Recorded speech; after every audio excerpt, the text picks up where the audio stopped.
ஒரு ஆளுக்கு? ஆமா, ஒரு ஆளுக்கு 40 ரூபாய்.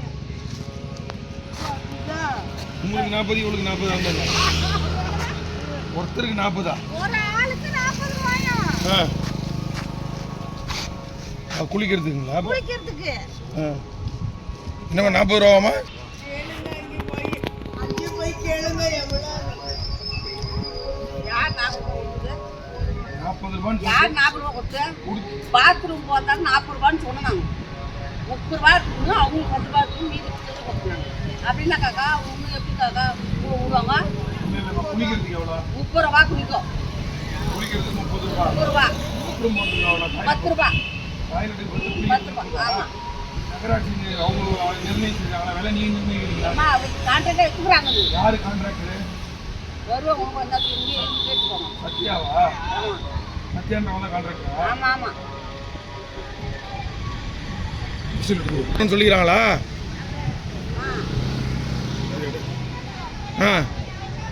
சொல்லுங்கம்மா. ஆமாம்மா 30 ரூபாய் தான் வாங்குறாங்க. எந்த எந்த பாத்ரூம்ல 1 ரூபாய்க்கு 2 ரூபாய்க்கு வாங்குறாங்க. எல்லா பாத்ரூம் தான் 30 ரூபாய் வாங்குறாங்க. அப்படியா? எல்லா பாத்ரூம் தான் வாங்குறாங்க. போய் கூட கேட்டுவாங்க நீங்க. ஒரு ஆளுக்கு சாப்பாடு வாங்கி கொடுத்துட்டு போயிடலாங்க. இல்லைங்க, அவங்க கேட்குறது நியாயம் தானேங்க. ஒருத்தருக்கு 40 ரூபான்னு என்ன அர்த்தம்? அதுதான் அவங்க கேட்குறாங்க.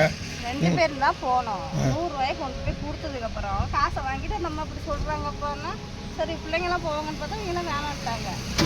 அவரு போயிட்டு நான் போயிட்டு சில்லறை கொடுமாங்கிறேன். ஏம்மா அவருக்கு 40 உனக்கு 10 50 அப்படின்னு. என்னம்மா 50ங்கிற இருக்குமா அப்படின்னா அவருக்கு குளிச்சாருல. சரி, குளிக்கிறதுக்கு எவ்வளோ? 50 ரூபா. பாத்ரூம் குளிக்கிறதுக்கு எல்லாம் டாய்லெட் போயிட்டு குளிச்சா 50 ரூபா. பில்லு கொடுப்பீங்களா? 10 ரூபா. 10 யூரின் போகிறாங்கன்னா எவ்வளோ? 10 ரூபா. வாங்க சார், விட்டுருங்க. யூரினுக்கு 10 ரூபா. லெட்டினுக்கு எது போனாலும் பாத்ரூம் என்ன பண்ணுறாங்க? இன்ட்ரோல் போகிறேன்னு சொல்லிட்டு பாத்ரூம் போய்ட்டு உட்காந்து அதுக்கு 10 ரூபா. குளிக்கிறாங்கன்னா 40 ரூபா. இப்போ 50 ரூபா. நீங்கள் பாத்ரூம் போயிட்டு இல்லாமல் போனாங்க 40 ரூபா. 40 ரூபா. இந்த விலையை யார் நிர்ணயம் பண்ணுறது?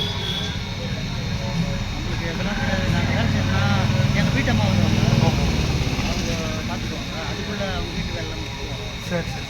நான் போய் இது டெண்டர் எடுத்தவர் யாருன்னா? எதுவுமே தெரியாது. எனக்கு வேலை நீங்கள் சொல்லி விட்டீங்க அவ்வளோ.